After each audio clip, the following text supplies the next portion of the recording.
paz do Senhor. Que bom estarmos novamente. A Deus toda glória. Louvado seja o nome do Senhor por sua vida, que tem se inscrito, que tem nos acompanhado, que tem estado conosco, que tem deixado o seu joinha, que tem orado por nós. Louvamos a Deus por sua vida. E hoje, mais uma pré-aula. A nossa classe é juniores, estamos estudando os profetas, a história dos profetas, e tem sido maravilhoso. A primeira aula, agora a segunda aula, o profeta que anunciou o cativeiro. Vamos orar ao Senhor? Pai, uma vez mais estamos aqui por permissão sua. Obrigado, Senhor. Tudo seja feita a tua vontade e o teu querer. Te louvamos pela vida de cada um desses professores, professoras, tios e tias, crianças, alunos, aqueles que nos acompanham e estão aqui conosco. Deus, derrame uma bênção sobre a vida de cada um, com livramento, com saúde, com força, com coragem, com vigor, usando nas tuas mãos para transmitir essa palavra tua, Pai, viva, santa e verdadeira. É o que pedimos e agradecemos em nome de Jesus. Amém. Como eu já disse, é a nossa lição de hoje. O profeta que anunciou o cativeiro. Na lição passada, estudamos o profeta Isaías, um dos profetas maiores. E hoje, também um dos profetas maiores, Jeremias. Olha só que bênção! Jeremias, capítulo 1, do versículo 5 ao 19. Pode ler aí com os seus alunos. E eu vou ler o versículo 1. Diz assim a palavra de Jeremias, filho de Ilquias, dos sacerdotes que estavam em Anatote, na terra de Benjamim. Olha só, Jeremias sendo chamado por Deus, o chamado de Deus para Jeremias, para ser um profeta de Deus. E o Senhor chama Jeremias, esse homem que deu um exemplo muito lindo, que tem muito a nos ensinar no tocante ao chamado de Deus. Quando Deus chama, Ele cumpre.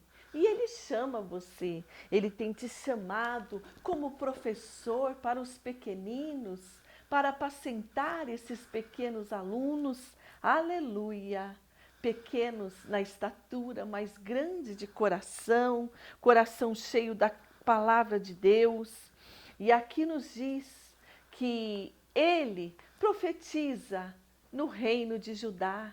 E ele era do reino de Judá. O reino já estava dividido, reino norte, reino sul. E assim ele profetiza. Ele era da tribo de Benjamim, dessa cidade aqui, ó, da terra de Anatote. Aqui era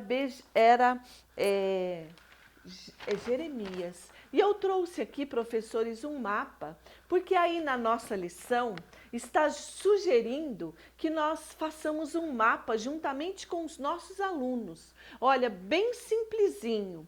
Eu coloquei aí o reino norte para cima, Israel, Samaria, que é a capital, algumas cidades de Israel, e aqui abaixo eu coloco o reino sul.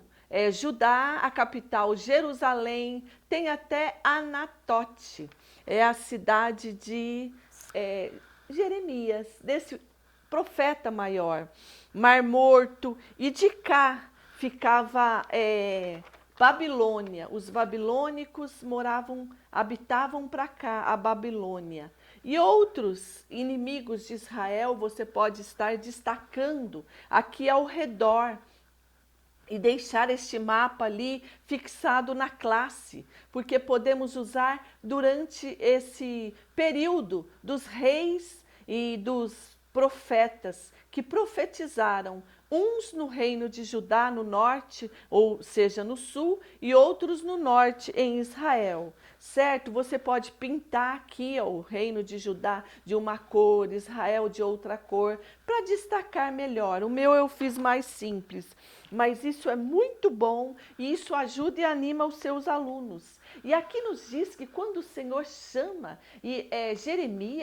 Jeremias diz assim, então, porque o Senhor lhe disse, antes que te formasse no ventre de sua mãe, eu te conheci, antes que saísse da madre ou nascesse, eu te santifiquei às nações e te dei por profeta. Oh, glória, que lindo! Então disse Jeremias ao Senhor, Senhor Jeová, eis que eu não sei falar, porque sou uma criança, sou imaturo, sou inocente, sou pequeno demais. Mas o Senhor me disse, não digas eu sou uma criança, porque onde quer que eu te enviar, irás, e tudo quanto te mandar, dirás. Olha que profeta, não temas diante deles, porque eu sou contigo para te livrar, diz o Senhor, para Jeremias. E estendeu o Senhor a mão e tocou a boca de Jeremias. E disse o Senhor, eis que ponho as minhas palavras na tua boca. Que lindo chamado de Jeremias, que coisa maravilhosa, que profeta. E ele se entrega, e ele aceita, e ele se torna esse profeta no reino de Judá, no reino sul. E ele ali começa a profetizar e a dizer para aquele povo. E muitos dizem, nossa, mas as profecias de Jeremias eram muito duras, mas era o que o Senhor estava dizendo. O povo estava em um momento difícil em Israel, em Judá, em Jerusalém. Um período de rebeldia, de rebelião, de distanciar-se desse Deus vivo e maravilhoso. Olha só o que diz a nossa revista, que tem um conteúdo muito profundo para nós, professores. Olha, nessa época, Jeremias foi escolhido. Quando foi chamado por Deus, ele diz desta forma, sou uma criança, mas Deus diz que o protegeria. Depois disso, Jeremias recebe o poder de Deus para profetizar sobre as nações e para arrancar e derrubar, para destruir e arrasar, e também para construir e plantar. Tinha a profecia do juízo, mas tinha a profecia de esperança. Oh, grande Deus! Como prova de que seria com seu servo, o Senhor mostrou duas visões para Jeremias. Sim, o Senhor diz para ele, a visão aqui na nossa Bíblia Sagrada, no versículo 11. Então, ou seja, ainda veio a minha palavra do Senhor dizendo, que é que vês, Jeremias? E eu digo, vejo uma vara de amendoeira. Professores, isso daqui é uma orquídea. Tá bom? Só para representar. Leva alguma coisa para representar. Uma vara de amendoeira. Vamos supor que as frutinhas vão estar aqui, ou você pode até pregar alguma coisa para ajudar. E Jeremias diz, eu vejo essa vara de amendoeira. E o Senhor disse, vistes bem, porque eu velo sobre a minha palavra para a cumprir. O Senhor dando esta profecia e dizendo que cumpriria a sua palavra. Que coisa boa da parte de Deus, Jeremias ter aceito. Essa Bíblia pentecostal traz-nos ensinamentos profundos sobre a vida de Jeremias. Olha, Jeremias foi procurado ou foi perseguido pelos seus vizinhos, pelos seus conterrâneos, pelo povo de Anatote para o matar. Os seus próprios irmãos da sua família, os seus parentes o perseguiam. O sacerdote, que era o principal oficial, pô-lo no pôs ele no tronco por profanar, ou seja, como ele pensava o átrio do templo com as suas profecias, que eles achavam e julgavam que eram profecias do mal. Mas não, ele foi chamado e levantado por Deus, mas perseguido, sofrido. Os profetas populares sempre opuseram a ele, tanto em Jerusalém como na Babilônia, procurando com suas mentiras neutralizar a mensagem de Jeremias. Mas Jeremias sabia quem o tinha chamado, era o Deus vivo. E Deus te chama como profeta para as nações, como um ser cheio da graça de Deus, para profetizar e levar a palavra de Deus, que dá esperança, que dá salvação e que tem juízo também. Diante disso, nós vemos que Jeremias sofre perseguições, sofre situações difíceis. Nos diz aqui, e Jeremias viu outra visão. O Senhor lhe disse: o que é que tu vês agora a segunda vez? E ele disse: eu vejo uma panela. Olha só, eu mostrei aqui a amendoeira, que é uma orquídea que eu ganhei de 2 alunos meus da escola bíblica dominical, o Henrique e o Tomás, certo? São crianças que têm amor por nós e nós muito por eles. E agora essa panela. O que é que vê Jeremias? Uma panela fervendo. Olha só, essa não está quente, né? Mas a panela fervendo quente, aquela água ou aquele caldo quente. Essa panela, olha, ela tem uma história especial. Eu comprei ela lá em Salinas, no norte de Minas Gerais. Um lugar maravilhoso, excelente. Ali no Mercadão Municipal, ela é de barro. E eu achei que seria melhor para representar aquela época de Jeremias, que as panelas seriam de barro, de pedra. E aqui, nessa visão, e lá em Salinas a gente tem um pessoal muito especial, muito amigo, Dona Hilda, o seu Valdeir, os filhos, as filhas, neto, um pessoal que muito nos recebe tão bem na casa deles ali. E o filho deles que mora aqui também, o Orlando, a Aline, a Lauane, que Deus abençoe grandemente a vida deles. E essa panela fervendo, o que é que representa? Do norte se descobrirá o mal sobre todos os habitantes da terra.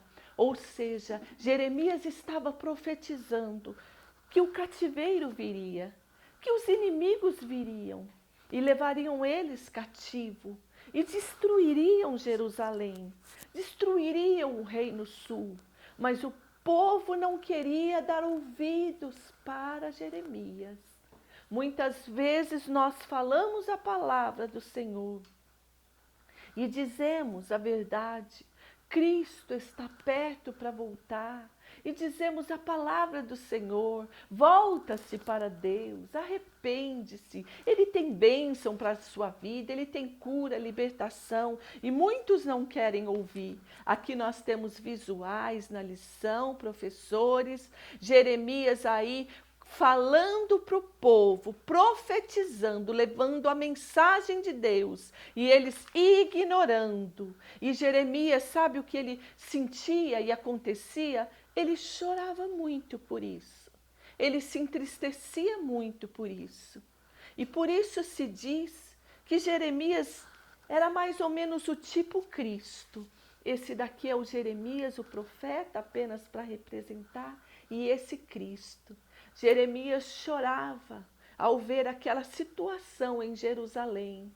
E Jesus chorou ao ver Jerusalém e disse: como eu quisera te ajuntar debaixo das minhas asas, ou seja, debaixo da minha proteção, como a galinha junta os seus filhotinhos. Jesus chorou ao ver Jerusalém. Jeremias chorava ao ver a situação de Jerusalém. Jesus foi criticado e humilhado por aqueles homens, pelos saduceus, fariseus, E Jeremias também era desprezado, humilhado pelos oficiais dos sacerdotes e pelos sacerdotes ali naquela época também. Mas aqui nos diz que Jeremias dizia: os babilônicos, o castigo vai ser enviado por meio do governo babilônico e eles colocarão Jerusalém entre as muralhas, destruirão os seus muros. Por quê? Porque o povo deveria abandonar a idolatria e voltar a adorar ao Deus de Israel, ao Deus de Jerusalém e de Judá. Mas o povo não quis obedecer. Jeremias alertava que o cativeiro viria. Jeremias profetizou durante 40 anos. E aí veio o cativeiro. Jeremias chegou a ver aquele sofrimento. O povo de Deus deveria ou devemos nos preparar para tempos difíceis, procurar a face do Senhor, arrepender das nossas falhas e pecados. Depois de um tempo, a profecia se cumpre. O povo é levado cativo. Eles sofreram tudo aquilo que Deus havia usado o profeta Jeremias para falar. Jeremias sempre ficava entristecido em ver a rebeldia do povo. Assim como Deus escolheu Jeremias desde o ventre da sua mãe, um grande profeta, ele te escolhe, ele te chama, professor, aluno, não importa a idade. Você pode dizer: sou pequeno, não tenho bagagem, não tenho competência, mas Ele te faz competente. Aleluia! Ele te usa, Ele te levanta, é Ele que te dá graça e unção, Ele que coloca palavras na tua boca. Glória a Deus! E não podemos desanimar. O Senhor prometeu que não nos deixaria sozinho no cumprimento desta missão, assim como Jeremias foi jogado até no calabouço, no poço ele foi jogado, mas Deus providencia alguém para tirar ele de lá, para livrar ele, e ele continua pregando, ele não desanimou. É um grande exemplo para nós, a vida de Jeremias. Aleluia! Deus é fiel. O povo não queria ouvir o mandamento e obedecer, mas Jeremias foi usado para falar. Então fale, professor, com ousadia. Fala, criança, que Jesus ama o seu amiguinho, que Jesus quer salvar, porque um dia ele virá. Um dia a porta da graça vai se fechar, aí não vai ter mais esse momento, não vai ter mais esperança, mas vamos aproveitar enquanto há tempo. Nós vemos só que a terna simpatia da natureza de Jeremias, a profunda tristeza com que ele via a sua pátria correndo essa ruína do cativeiro, e assim aconteceu. Jeremias, sofredor e solitário, difamado e perseguido pelo chefe religioso, assim como Jesus, mas ele teve a vitória, porque ele venceu, ele não desanimou. Era maiormente uma mensagem de arrependimento e de aviso de juízo vindouro. Então ele profetizou, e como ele profetizou, aconteceu. Quero mandar com muito carinho aqui o meu abraço para Eronilde Alves da Silva, querida, que já está há 15 anos no ministério da Escola Dominical com crianças, com juniores. Irmã, continue orando, Deus é fiel, Ele vai te dar a direção, querida. Deus sabe todas as coisas. Luciene Araújo, de Maceió, Alagoas, Solange, da Paraíba, Thelma Souza, Rubenita Andrade, Edna Maria, Cândida Alvarenga, Marinalva, Ronaldo, o meu esposo, Jocilene Silva, Luciene Freitas Rosa e Aparecida Almeida. Se eu não te falei o teu nome, da próxima estarei falando. Tenho orado por vocês e agradeço pela vida de cada um de vocês. Deus te chama como Jeremias. Deus te levanta para as nações dessa terra para anunciar a palavra dele. E muitas vezes nós dizemos, mas sou tão pequeno, tão incapaz, mas é ele que nos usa. Então se entrega nas mãos do Senhor. Você não está indo para essa classe da EBD sozinho. O Senhor é contigo, o Senhor é conosco. E Ele nos usa com palavras de graça e sabedoria e unção. Querido professor, tenha aí uma excelente aula, juntamente com seus lindos alunos. Que Deus vos abençoe. Até a próxima, se Deus quiser. Ore por nós.